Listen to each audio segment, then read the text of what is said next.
Well, thanks very much for that introduction, Jamie. It's certainly great to be here at the Hope Summit, and I'm so grateful for being invited to such an amazing occasion. Look, today I have 18 minutes to take you on a short journey as to the world we live in, understanding adolescence and mental health risks, pathways to building resilience and well-being through our family, our schools and community. Well, what's mental health? I love this quote. This is a quote from the World Health Organization. It says that mental health is a state of well-being in which the individual realises his or her own abilities, can cope with the normal stresses of everyday life, can work productively and fruitfully, and is able to make a contribution to his or her community. Listen to that last line. Able to make a contribution to his or her community. Even the World Health Organization has put that in to their definition of mental health. Now, there's an alarming statistic. The World Health Organization has indicated that by 2030 in Australia, depression will be the leading cause of disease. So that's about 15 years away. So the number one reason people in Australia will be accessing GPs and local hospitals, it's not going to be heart disease or breast cancer or bowel cancer, it'll be depression.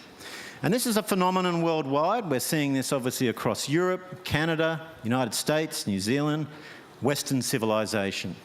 What I want you to do in the audience today is think about why is this happening? Why are we having this epidemic of depression rates in Western culture? Is it the breakdown of families? Is it the breakdown of values? Is it technology? Are we lacking meaning? What is going on? I really want you to think about that during my presentation. This is a great quote that was from a book called The Soul of Education. And it says the 20th century, for all its scientific and technological amazements, was a century in which we watered down our humanity, turning wisdom into information, community into consumerism, politics into manipulation, destiny into DNA, making it increasingly difficult to find nourishment for the hungers of heart.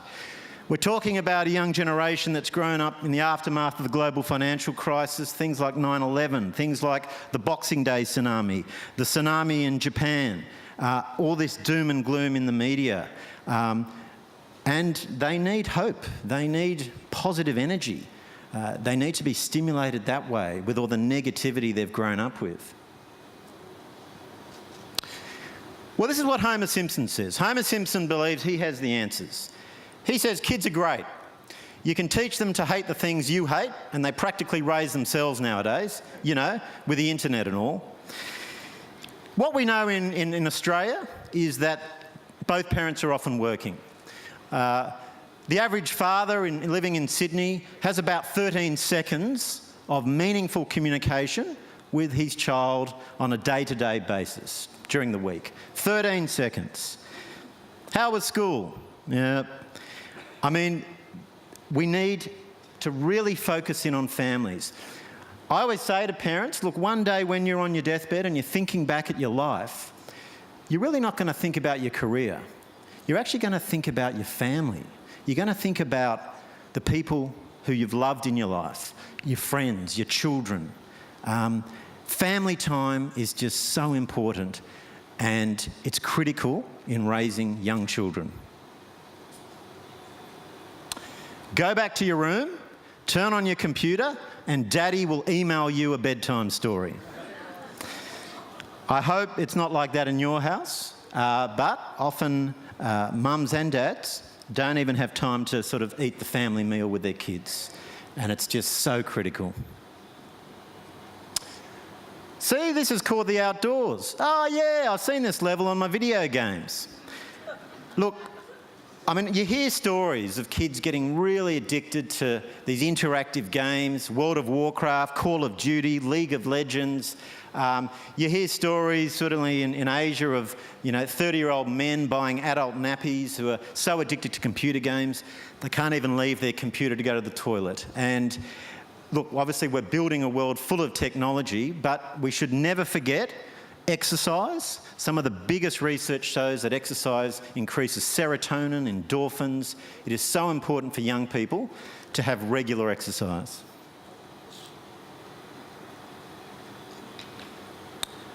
Well, just while we're moving on to the next slide, this is the book I mentioned before. It was written a number of years ago in the year 2000 by Rachel Kessler, called The Soul of Education. And she writes that adolescence is a time when longings awaken with an intensity that many have misunderstood and dismissed as hormones. The larger questions about meaning, identity, responsibility and purpose begin to press with an urgency and loneliness we can all remember. Meaning, identity, responsibility and purpose. These are huge things that teenagers are going through. I mentioned family meals before. Would you believe there's been research done in family meals back in 2004 by Eisenberg? And she said that young people, where they're not sitting down with the family eating a meal, are much more likely to be associated with things like tobacco, alcohol, depressive symptoms and suicide involvement, particularly with adolescent girls. Don't underestimate the power of the family meal, a time when the family comes together at a regular time, share stuff about their day. It's often the one time you get to talk to your children. It's so critical that that's inbuilt to every family system. I've got to be me, but I can't help thinking someone else would be more qualified. Young people today have expectations thrust on them from everywhere, from their school, from their friends, their parents. Some young people are losing this sense of identity, their self-esteem and their core values.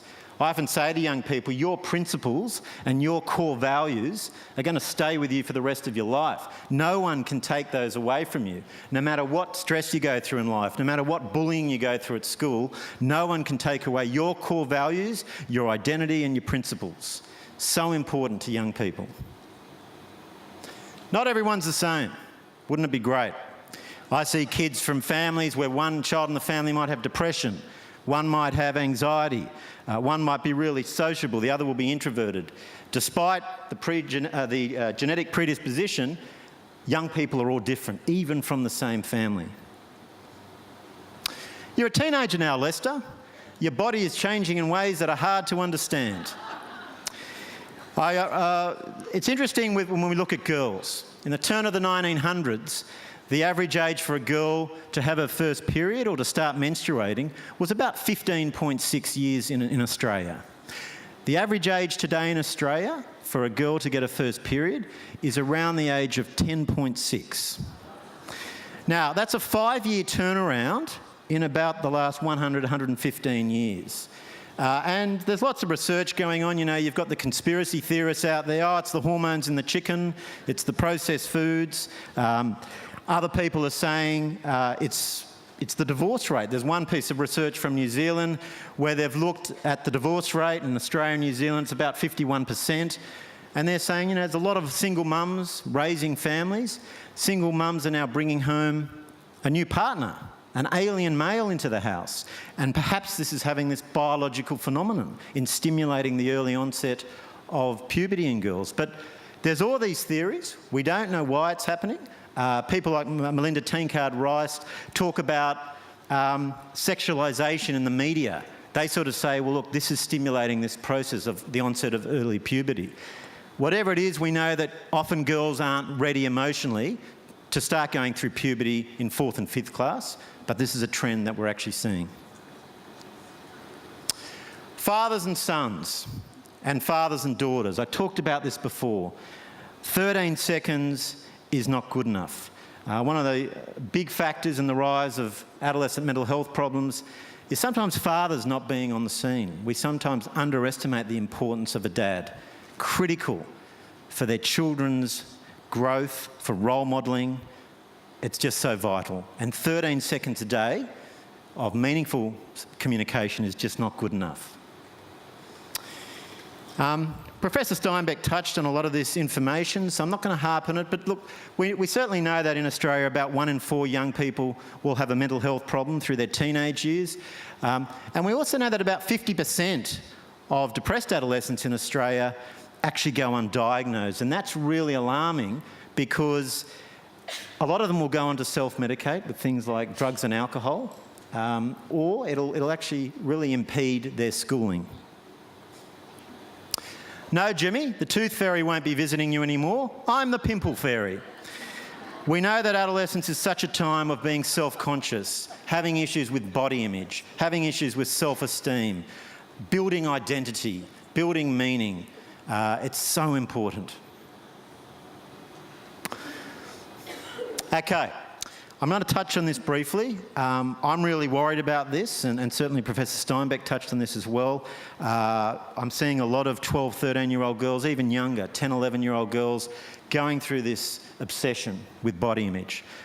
Jennifer O'Dea from the University of Sydney, well, she did a lot of research in Sydney schools, and she actually interviewed 9,000 young people across Australia, and actually found that 42% of high school girls were dieting and 27% thought they were too fat. Now that is incredibly alarming. Now these are high school girls. We need to do a lot more in this area. There needs to be a lot more research. There needs to be a lot more work done on this epidemic. I talked about fathers and their kids, and obviously mothers are so important to role model good self-esteem with daughters, to role model a sense of good body image, to role model good healthy eating habits as well, and also empathy, which is so important.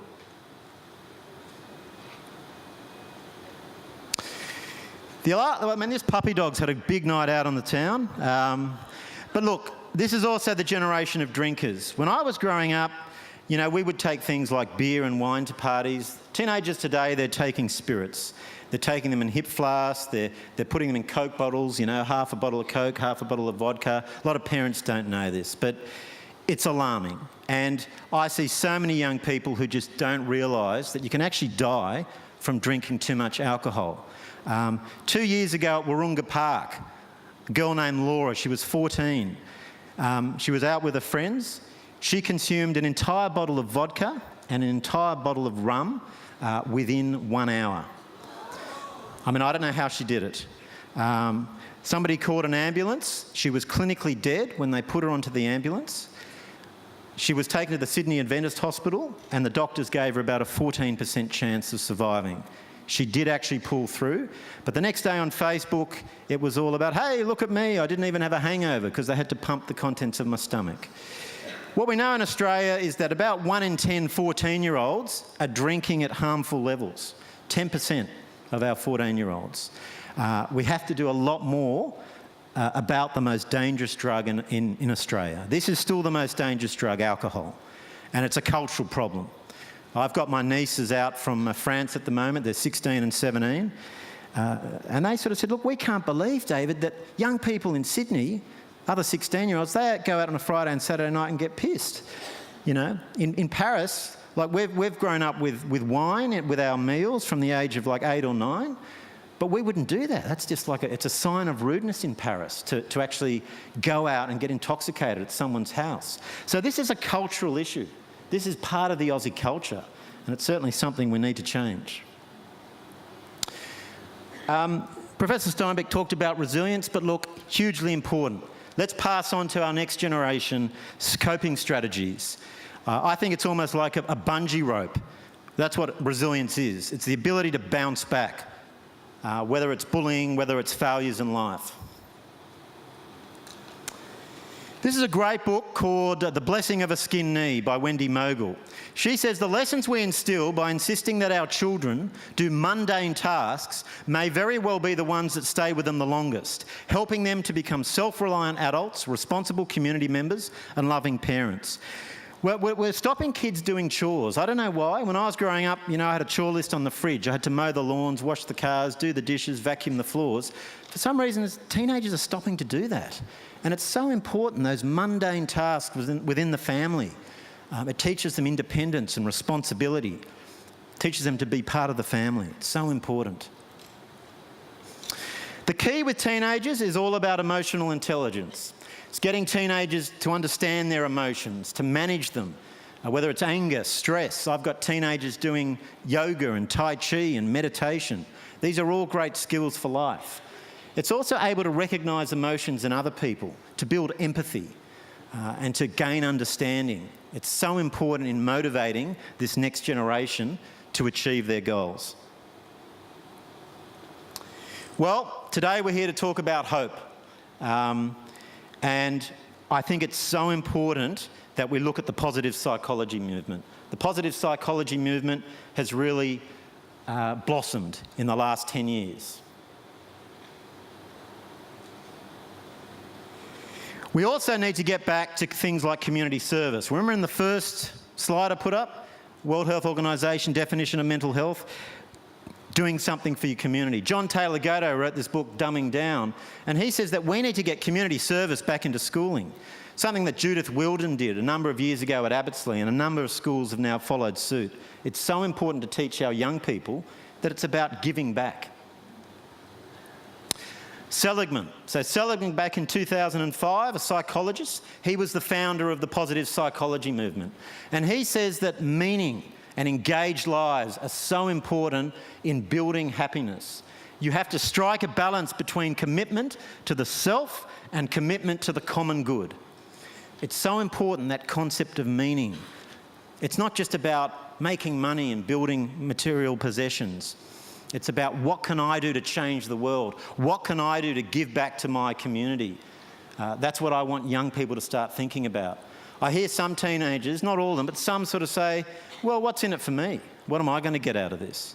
So it's changing that philosophy to think, what am I going to do for my community? What am I going to do for my world? How am I going to make a difference? Dalai Lama often comes out to Australia, and I often go and listen to him. Before I mention to you what's going on in Western culture, why are we having this epidemic of depression rates? Well, the Dalai Lama believes he's got the answer. And he says, look, you've got it all wrong in Western civilization. You're focusing on yourselves. You know, you're focusing on your egos. You're focusing in on making money, building material possessions. That's not what life is about. That's not going to make you happy. Some people, I think, are forgetting about what happiness is. He talks a lot about engagement and meaning, just like Seligman does, achieved by using one's strengths for a higher goal. And I talk to young people about this all the time. What are your strengths? How are you going to use those to change the world, to achieve something great? I want to leave you today with this quote. It's one of my favourite quotes that I've ever come across, and it's from the Dalai Lama. He says, if you want others to be happy, practice compassion. If you want to be happy, practice compassion. This is a great message to pass on to our young people of today. It takes us away from our sense of self, our sense of egos. It talks about giving back to the world, trying to make the world a better place, trying to change the world in some way. And that's the message I want to leave you with today.